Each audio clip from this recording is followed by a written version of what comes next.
சாண்டில்யனின் கடல் புறா பாகம் 2 அத்தியாயம் 43 இனிப்பும் கசப்பும். அக்ஷயமுனையில் இறுதியாக நடவடிக்கை தொடங்க வேண்டும் என்று இளைய பல்லவன் அமீருடன் திட்டமிட்ட இரவுக்கும் அந்த திட்டப்படி நடவடிக்கை தொடங்கப்பட்ட இரவுக்கும் இடையே விரவி கிடந்த 13 நாள்களை படைத்தலைவன் பலவிதமாக கழித்தான். அவன் போக்கும் செய்கையும் உத்தரவுகளும் நாளுக்கு நாள் வித்தியாசப்பட்டு வந்தாலும், சில சமயங்களில் ஒன்றுக்கொன்று அடியோடு முரண்பட்டிருந்தாலும், எந்த யோசனையுடன் எதை உத்தேசித்து அவன் நடந்து கொள்கிறான் என்பது அக்ஷயமுனைவாசிகளுக்கு மட்டுமல்ல, பலவர்மனுக்கும் மஞ்சள் அழகிக்கும் கூட புரியாத புதிராயிருந்தது. சில சமயங்களில் அவன் உத்தரவுகளை பிறப்பித்த போது பூரணமாக மது அருந்தியிருந்தாலும், ஏதாவது யோசனையோ உத்தேசமோ அவனுக்கு இருக்கிறதா என்ற சந்தேகம் கூட பலருக்கும் ஏற்படவே, இத்தகைய குடிகாரனை நம்பியிருப்பது உசிதமா என்ற சந்தேகம் கூட அக்ஷயமுனை மக்கள் மனதிலும் கடற்கரை கொள்ளைக்காரர் இதயத்திலும் எழுந்திருக்கவே செய்தது. அவன் இட்டது போன்ற உத்தரவுகளை வேறு யார் இட்டிருந்தாலும் அக்ஷயமுனை மக்களும் கொள்ளைக்காரரும் புறக்கணித்திருப்பார்கள். ஆனால் என்ன காரணத்தாலோ இளைய பல்லவன் இட்ட உத்தரவுகளை அத்தனை அவநம்பிக்கையிலும் நிறைவேற்றுவதிலேயே முனைந்தார்கள். ஒவ்வொரு முறையும் அவன் உத்தரவிட்ட போதும் அதை ஒப்புக்கொள்ளும்படி ஏதோ ஒரு இனம் புரியாத அபூர்வ சக்தி ஒன்று அவர்களை உந்தவே செய்தது. குடிவெறியில் உளறலுடன் உத்தரவுகள் வெளிவந்த போது இடையிடையே திடீரென கண்களில் தெரிந்த ஈட்டிப் பார்வைகள் உத்தரவை மீறுவது பெரும் அபாயம் என்பதை எச்சரிக்கை செய்தன. தடுமாறிய சமயங்களிலும் இடையிடையே சுரியில் என உதிர்ந்த சொற்கள் மேலுக்கு அர்த்தமற்றவை போல் தெரிந்தாலும் உண்மையில் பொருளுள்ளவை என்பது புலனாயிற்று. ஆகவே படைத்தலைவன் இடும் எந்த உத்தரவையும் தீவிரமாக எதிர்க்காமல் அக்ஷயமுனைவாசிகள் நிறைவேற்றியே வந்தார்கள்.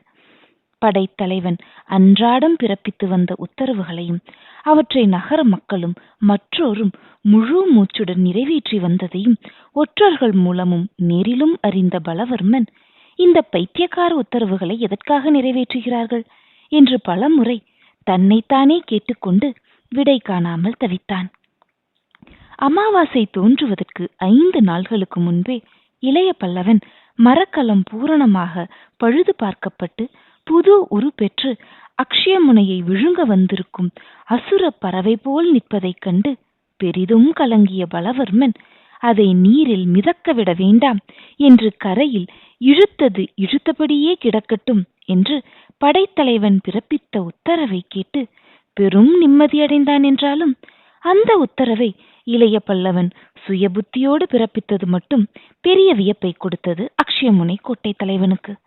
இந்த உத்தரவை தன் முன்னிலையிலே பிறப்பிக்கப்பட்டது விந்தையிலும் விந்தையாயிருந்தது அந்த வஞ்சகனுக்கு. இளைய பல்லவனும் அமீரும் நடவடிக்கைக்கு திட்டமிட்ட இரவிலிருந்து 9வது நாள் மாலையில் நடந்த நிகழ்ச்சி அது. அந்த நிகழ்ச்சி உண்மையில் பெரும் மகிழ்ச்சியையே பலவர்மனுக்கு அளித்தது. அமாவாசை இருள் கவிய அடுத்து 5 நாள்கள் இருந்த அந்த மாலை நேரத்தில் அக்ஷயமுனை கோட்டையை நோக்கி ஒரு கண்ணையும் கடலின் பெரும் நீர்ப்பரப்பை நோக்கி மற்றொரு கண்ணையும் காட்டிக்கொண்டு பெரும் இறக்கைகளுடனும் சற்றே மழுங்கிய பின்பகுதியின் காரணமாக பயங்கரத்துடன் அழகையும் இணைத்து கொண்டு நின்ற அந்த பெரும் மரக்கலத்தை நோக்கி இளைய பல்லவன் நடந்து செல்வதை உப்பரிகையிலிருந்து கவனித்த பலவர்மனும் அந்த மரக்கலத்தால் கவரப்பட்டவனாகி உப்பரிகையிலிருந்து இறங்கி காவலரையும் அழைத்து கொள்ளாமல் தனது புறவியில் ஏறி கடற்கரையை நோக்கி சென்றான்.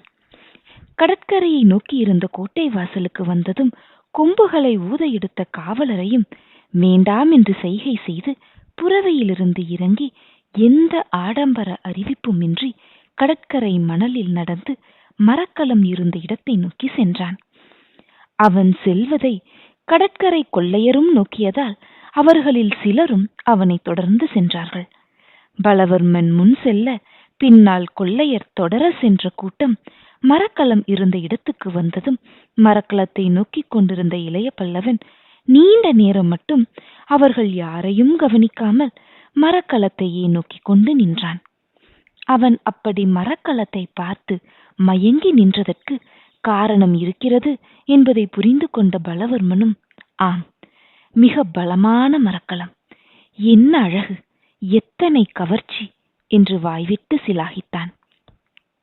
பலவர்மன் சிலாகித்த சொற்கள் காதில் விழுந்த பின்னும் சில நிமிஷங்கள் பேசாமலே நின்று கொண்டிருந்த இளைய பல்லவன் கடைசியில் பலவர்மனை நோக்கி திரும்பி, ஸ்ரீ விஜய சாம்ராஜ்யத்தின் பிரதான கோட்டை தலைவருக்கு என் மரக்கலம் பிடித்திருப்பது பற்றி நான் பெருமகிழ்ச்சி அடைகிறேன் என்றான்.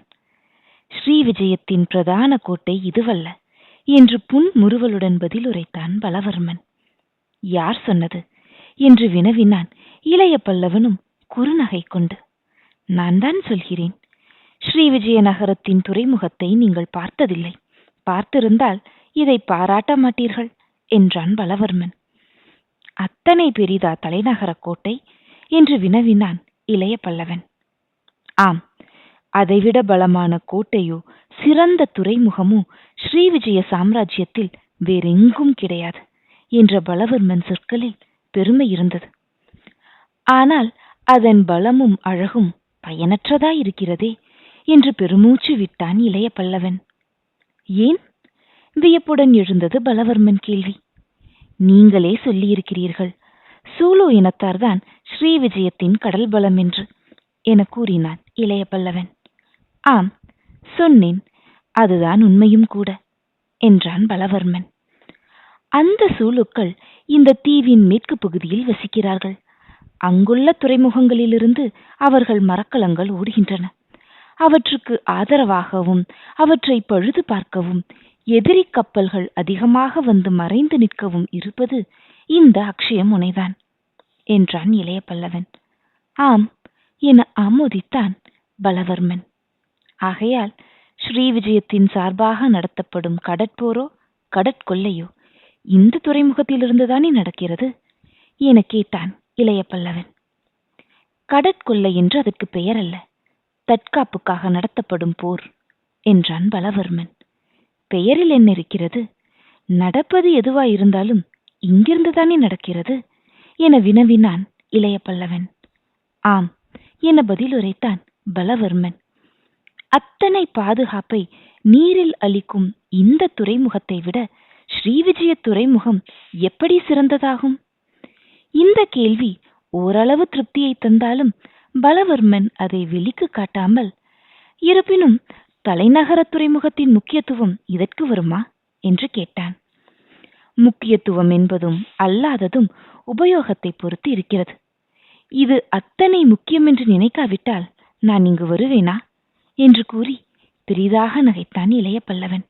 அவன் சிரிப்புக்கு காரணம் தெரியாததால் பிரமிப்புடன் அவனை பார்த்த பலவர்மனை மீண்டும் நோக்கி சொன்னான் இளைய பல்லவன். பலவர்மரே, இந்த கோட்டை அத்தனை முக்கியமல்ல என்று நினைத்திருந்தால் நான் இங்கு வந்திருக்கவும் மாட்டேன். இத்தனை பெரிய இணையற்ற கப்பலை இந்த இடத்தில் நிர்மாணம் செய்திருக்கவும் மாட்டேன் என்று பலவர்மன் எதிரே இருந்த மரக்கலத்தின் மீது சில வினாடிகள் கண்களை ஓட்டினான். மரக்கலம் மிகவும் அழகாயிருக்கிறது இளைய பல்லவரே, ஆனால் இணையற்றது என்று சொல்லும்படி இதில் என்ன இருக்கிறது என்று வினவவும் செய்தான். இளைய பல்லவன் கண்கள் பலவர்மன் முகத்தை விட்டு எதிரே நின்ற மரக்கலத்தின் மீது சஞ்சரித்தன. அதை பார்க்க பார்க்க அவன் கண்களில் பெருமை பெரிதாக விரிந்து அந்த பெருமையின் சாயை முகத்தையும் பூராவாக ஆக்கிரமித்துக் கொண்டது. ஏதோ கனவில் பேசுவது போல் பேசினான் இளைய பல்லவன். பலவர்மரே, கப்பல்களை பற்றியோ கடற்போரை பற்றியோ நீண்ட நாள் வரை நான் ஏதும் அறியாதவன். சோழ நாட்டு தரைப்படைகளை பல சமயங்களில் நடத்தியிருக்கிறேன். பெரும் போர்களில் பங்கு கொண்டிருக்கிறேன். ஆனால் தென்கலிங்க மன்னன் பீமன் உதவியால் கடலோடும் வசதி பெற்றேன். அவன் தமிழர்களை துன்புறுத்தி என்னையும் என் துணைவர்களையும் தொலைக்க திட்டமிட்டிருக்காவிட்டால் மரக்கலம் ஏறும் பாக்கியமோ கடற்போர் பயிற்சி பெறும் வசதியோ எனக்கு கிடைத்திருக்காது. கடலோடிய பின் அகூதாவிடமிருந்து பலவித போர் முறைகளை கற்றேன். நான் இஷ்டப்பட்டால் இந்த துறைமுகத்தை ஒரே இரவில் அழித்துவிடும் வல்லமை எனக்குண்டு. நான் அதை செய்யாததற்கு பலத்த காரணங்கள் உண்டு. இந்த துறைமுகம் எனக்கு பெரிதும் பயன்பட்டிருக்கிறது. என் மரக்கலத்தை புதிதாக அமைக்க இடம் கொடுத்திருக்கிறது. அப்படி இடம் கொடுத்ததால் நானும் பெரும் பலம் பெற்றிருக்கிறேன். இந்த இடத்தில் பேச்சை சிறிது நிறுத்தினான் இளைய பல்லவன். பலவர்மன் ஏதும் விளங்காமல் இளைய பல்லவனை நோக்கினான். பிறகு கேட்டான், என்ன பெரும் பலம் அது என்று. இளைய பல்லவன் முகத்தில் கனவும் பெருமையும் கலந்து தாண்டவமாடின.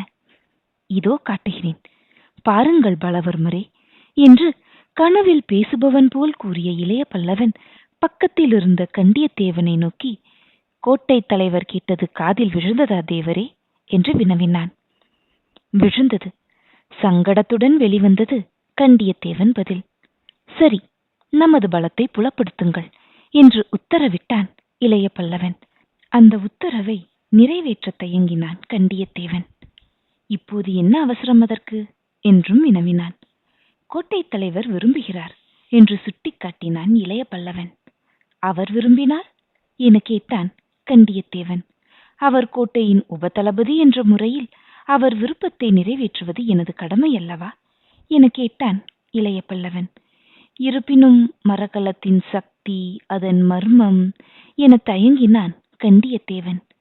பலவர்மருக்கு தெரிந்தால் என்ன? அவர் மகளையே எனக்கு மனம் செய்விக்கப் போகிறார். அவரிடமிருந்து ரகசியம் எதற்கு நமக்கு? இளைய பல்லவனை தீர்த்து விடுபவன் போல் பார்த்தான் கண்டியத்தேவன்.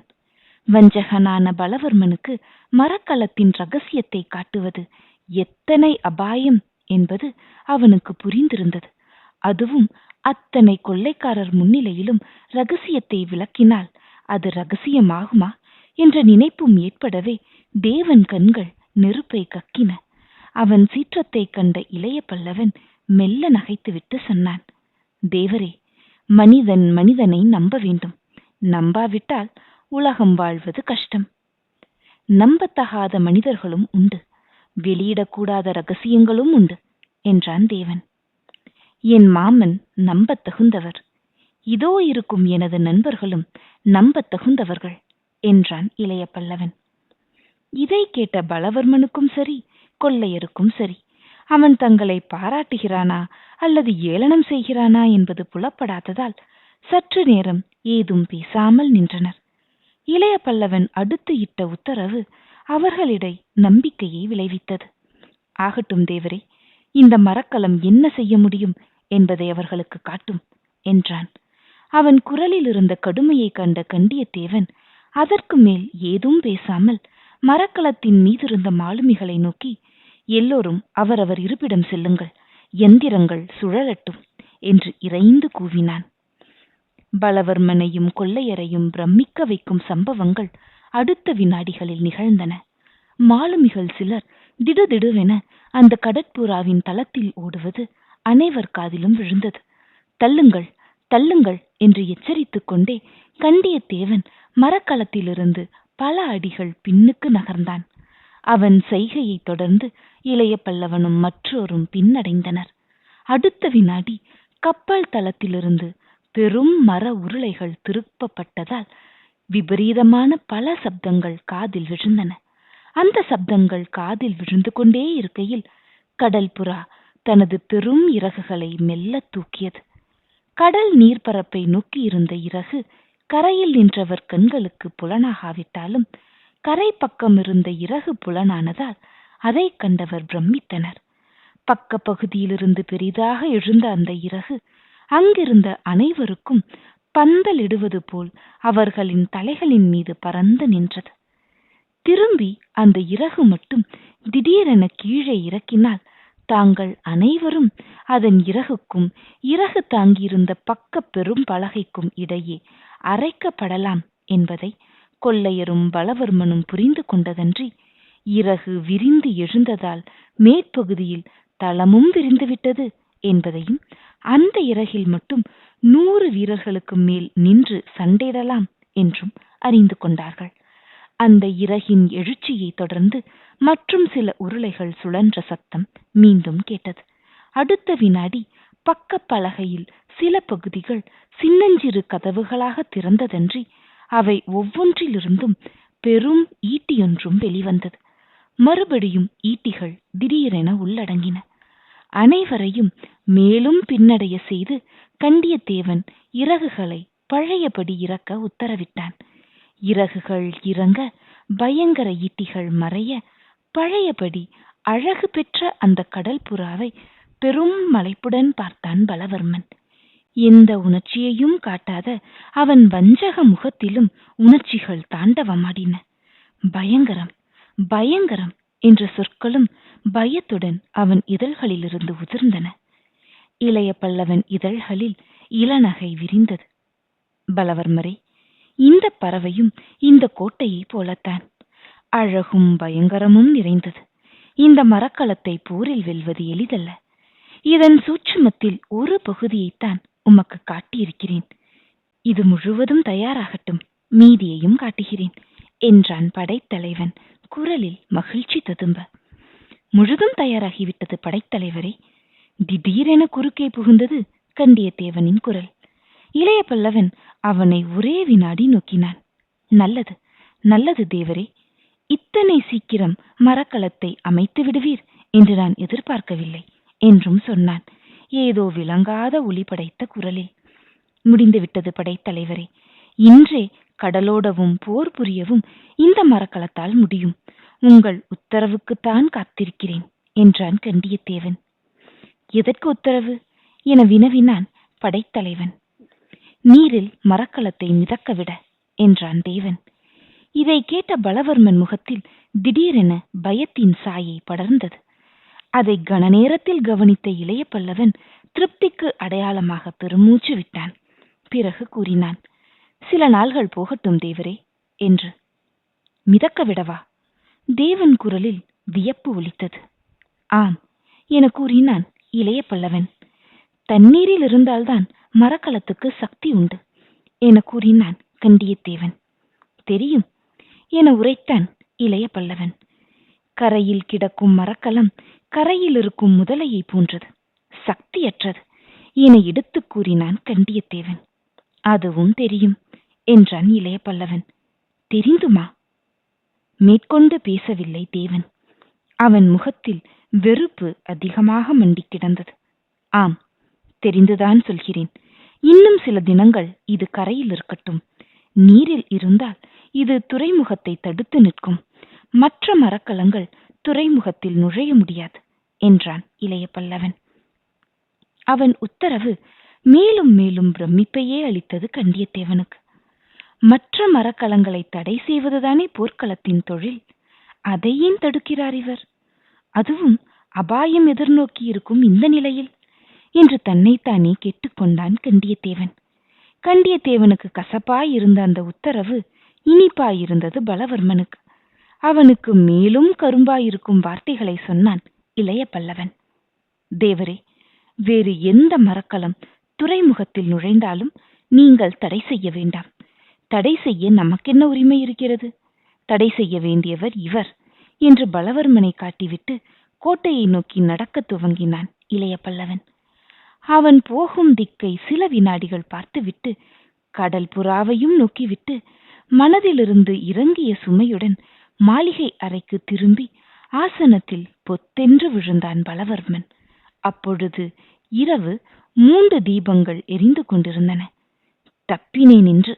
நல்ல வேளை, இளைய பல்லவன் முட்டாள்தனமாக உத்தரவையிட்டான். இல்லையேல் நாளை இரவு வரவேண்டிய இடும்பன் எப்படி வருவான்? அந்த அசுர பறவையை யார் தாண்டி வர முடியும்? அப்பப்பா, சோழ நாட்டு மரக்கல வித்தையில்தான் எத்தனை மர்மங்கள்! இப்பொழுது புரிகிறது ஏன் சோழர்களுக்கு கடாரம் பணிந்ததென்று என்று தனக்குள்ளேயே பல முறை சொல்லிக் கொண்டான். அப்படி சொல்லிக்கொண்டே அந்த நினைப்பிலேயே கண்களை மூடினான். மூடியவன் தூக்கத்திலும் பேசினான். உத்தரவு நல்லது. கண்டியத்தேவனுக்கு கசப்பு, எனக்கு இனிப்பு என்று முணுமுணுத்தான்.